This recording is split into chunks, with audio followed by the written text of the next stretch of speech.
En línea con Dios, con Claudio Bustamante. Padre, al ver tu creación, mi alma te alaba. Que Dios les bendiga. Vamos al Evangelio de Juan en el capítulo 14, el versículo 6, dice lo siguiente: Jesús le dijo: Yo soy el camino y la verdad y la vida.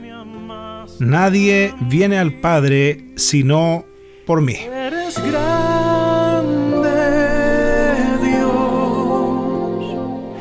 Eres grande, Dios. Eres grande, Dios. Más ancho que el mar, más alto que el cielo. Eres grande, Dios. Cuando hablamos de cristianismo, obviamente y lógicamente lo relacionamos con nuestro amado Señor Jesucristo.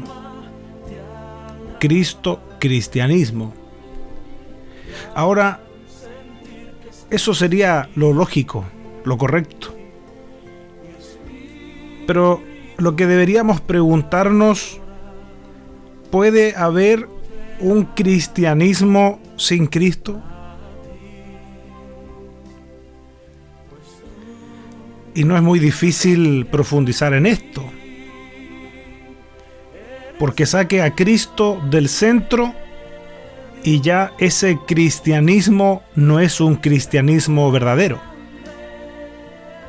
Reemplace a Cristo del centro y ya ese cristianismo pasa a ser un cristianismo falso. Ahora, quizás alguien podría preguntarse: eso no debe de pasar, es imposible un cristianismo sin Cristo. Pero debemos observar a nuestro entorno, debemos informarnos, porque hoy fíjese que se habla de un cristianismo donde tristemente se saca a Cristo del centro y se pone al hombre. Seguramente usted alguna vez ha escuchado frases como: encuentra el campeón que hay en ti. O ha escuchado alguna frase como esta: su mejor vida ahora. Y este último título incluso es de un libro que se supone, entre comillas, es cristiano.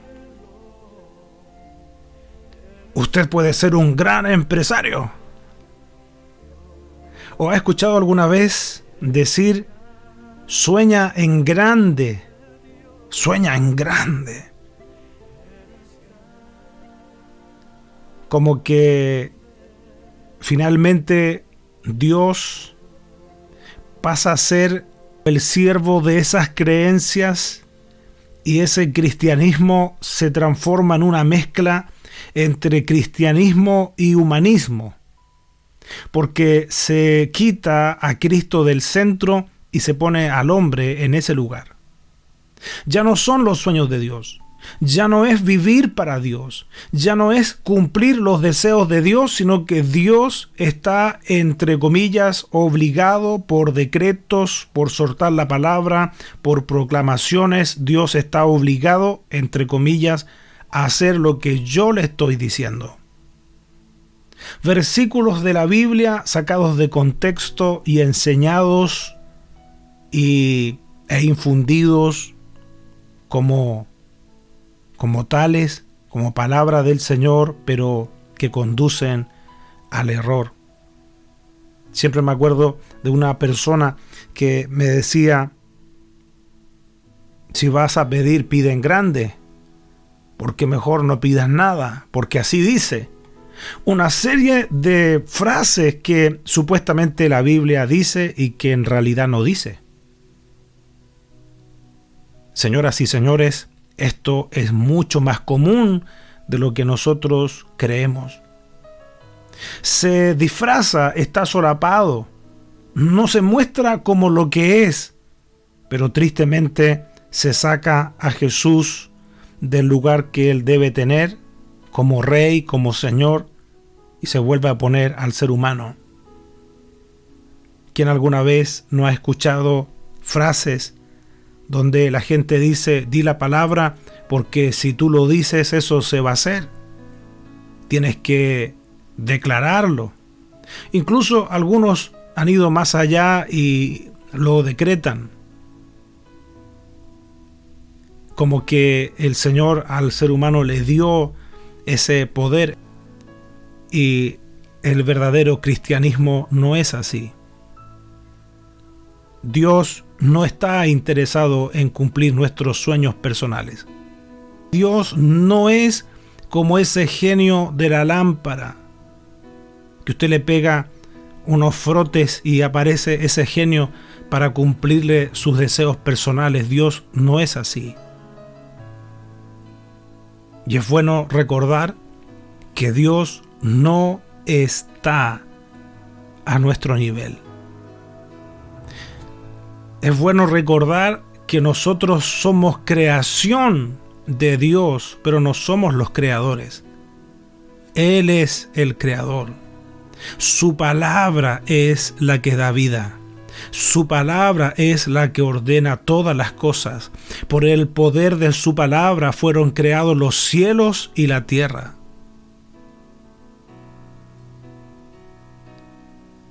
Entonces, ¿cuál es la idea de Dios? ¿Por qué apareció a nuestro encuentro un día? La Biblia tiene la respuesta de eso. Es cosa de que vayamos al libro de Isaías, en el capítulo 59, versículo 2. Dice la palabra del Señor: pero vuestras iniquidades han hecho división entre vosotros y vuestro Dios, y vuestros pecados han hecho ocultar de vosotros su rostro para no oír. El problema del ser humano era muy serio. ¿Sabe por qué? Porque nosotros estábamos perdidos.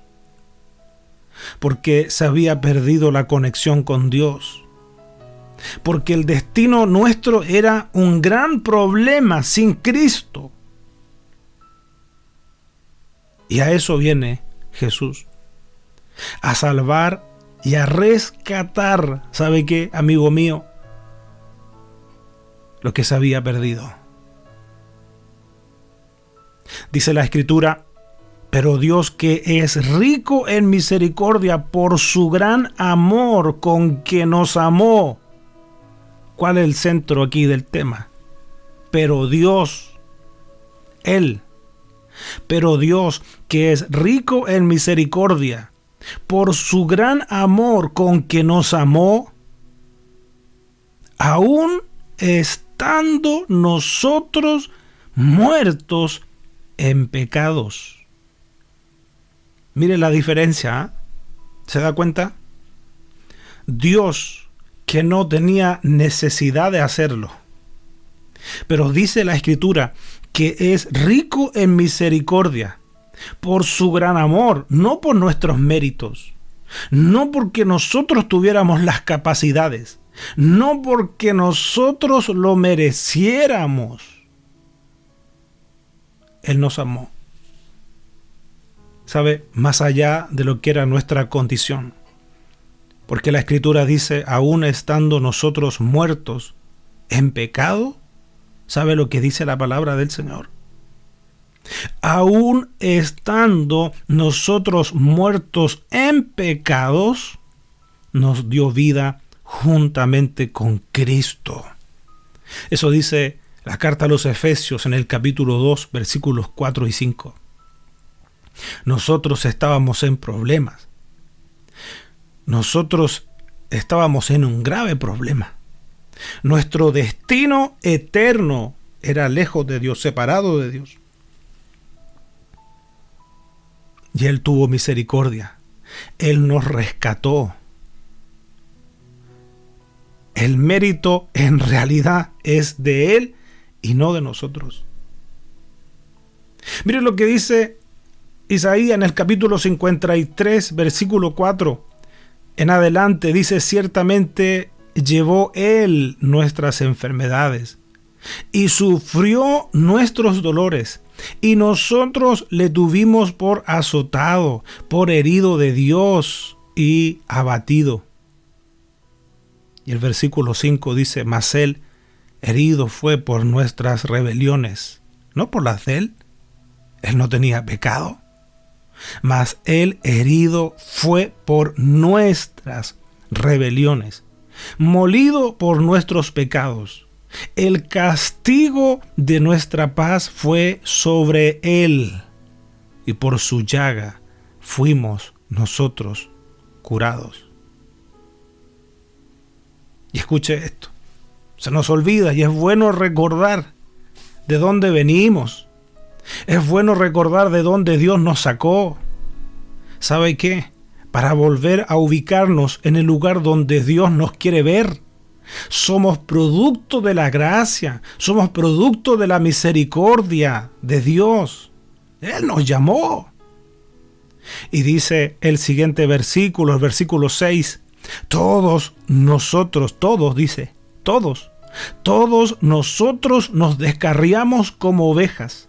Cada cual se apartó por su camino, mas Jehová cargó en él el pecado de todos nosotros. Subraye eso, por favor, subrayémoslo.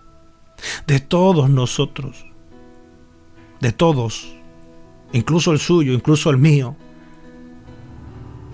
El Señor cargó sobre él, sobre Jesús, nuestro pecado. La muerte de Jesús en la cruz es una muerte sustitutiva. Él toma nuestro lugar. Estábamos en problemas. Estábamos perdidos. Estábamos desorientados. Estábamos descarriados. ¿Y sabe qué? Él asume el costo de nuestra reconciliación. Por lo tanto, el centro del cristianismo, aunque parezca lógico, pero siempre debe ser Cristo. Sigamos. Estaba complicada la cosa para nosotros. Escuche lo que dice la carta a los Romanos en el capítulo 3, versículo 23. En adelante dice: por cuanto todos pecaron y están destituidos de la gloria de Dios. Ese era nuestro análisis situacional. Estar lejos de Dios, separados de Dios, destituidos de la gloria de Dios porque todos habíamos pecado.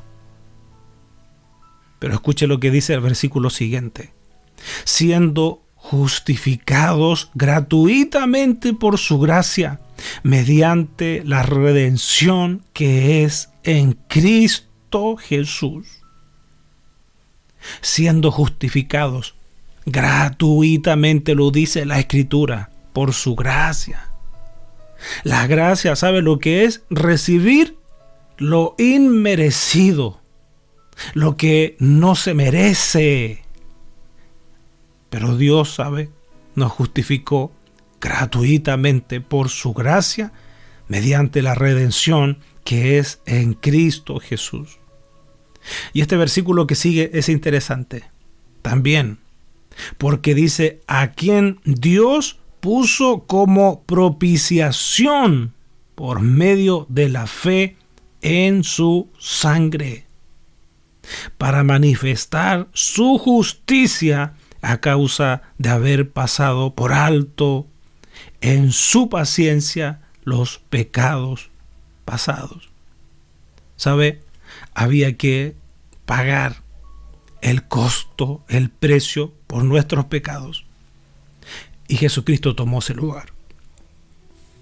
Por eso, no dejemos de ver a Jesucristo en el centro de nuestra vida, en el centro de nuestro amor, de nuestra pasión por lo que hacemos por nuestro Dios. Dice Romanos capítulo 5, versículo 10, porque si siendo enemigos, esa era nuestra realidad. Nosotros éramos enemigos de Dios. Sí, porque si siendo enemigos fuimos reconciliados con Dios por la muerte de su Hijo, mucho más, estando reconciliados, seremos salvos por su vida, por la vida de Jesús. Éramos enemigos de Dios. Y fíjese lo que Él hizo por nosotros. ¡Qué grande! Ese era, en resumen, el gran problema del hombre.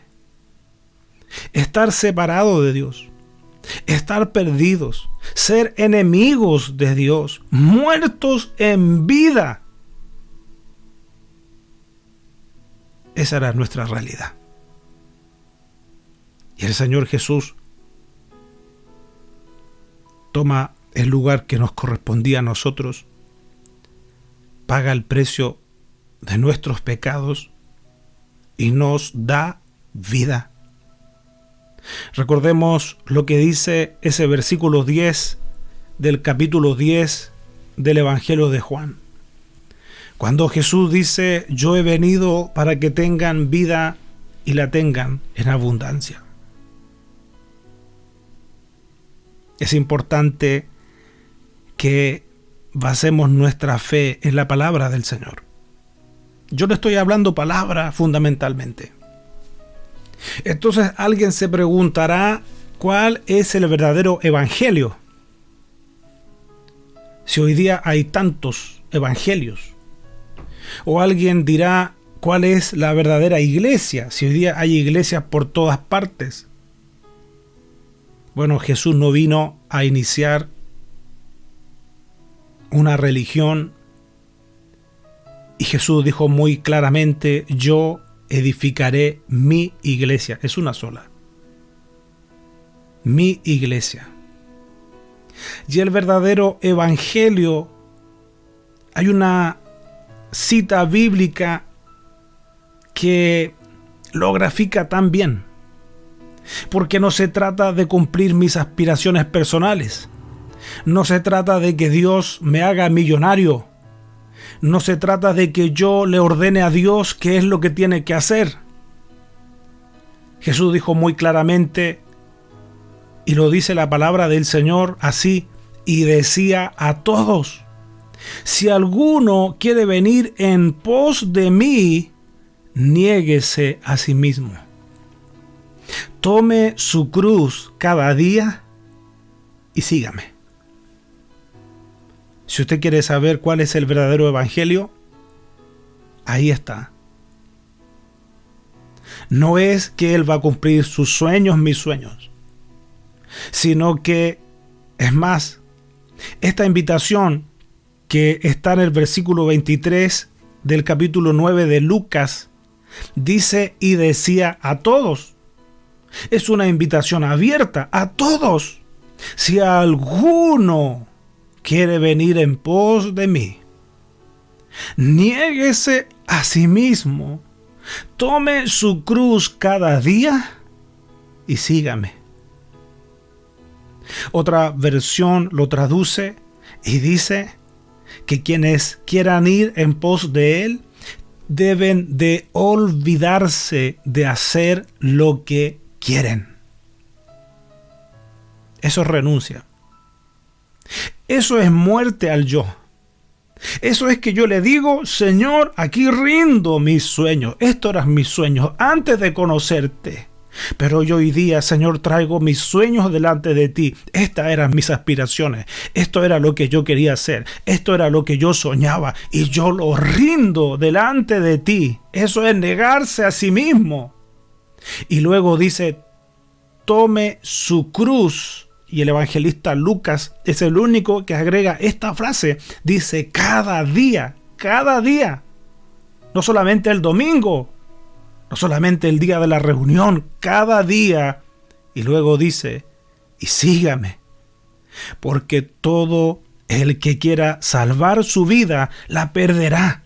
Y todo el que pierda su vida por causa de mí, la salvará.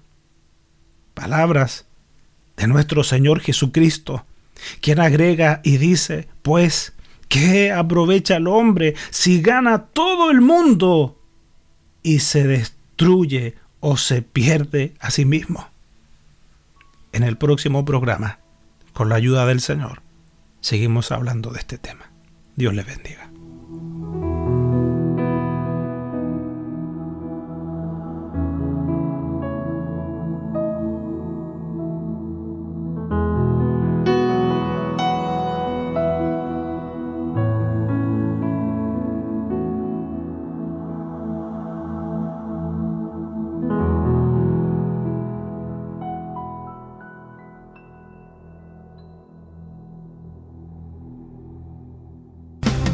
Esperamos que este mensaje haya sido de bendición para tu vida. Y si lo fue, te invitamos a que estudies la forma de apoyar nuestro ministerio. Desde ya contamos con tus oraciones. Para comunicarte con nosotros, lo puedes hacer desde cualquier parte del mundo a nuestro WhatsApp más 549 2604 2042 82 o a nuestro correo electrónico en lineaministerios@yahoo.com.ar. Recuerda que en nuestro canal de YouTube hay más predicaciones para ti. Gracias por estar con nosotros. Que Dios te bendiga. Ministerios en línea, dedicados a la evangelización y edificación del cuerpo de Cristo.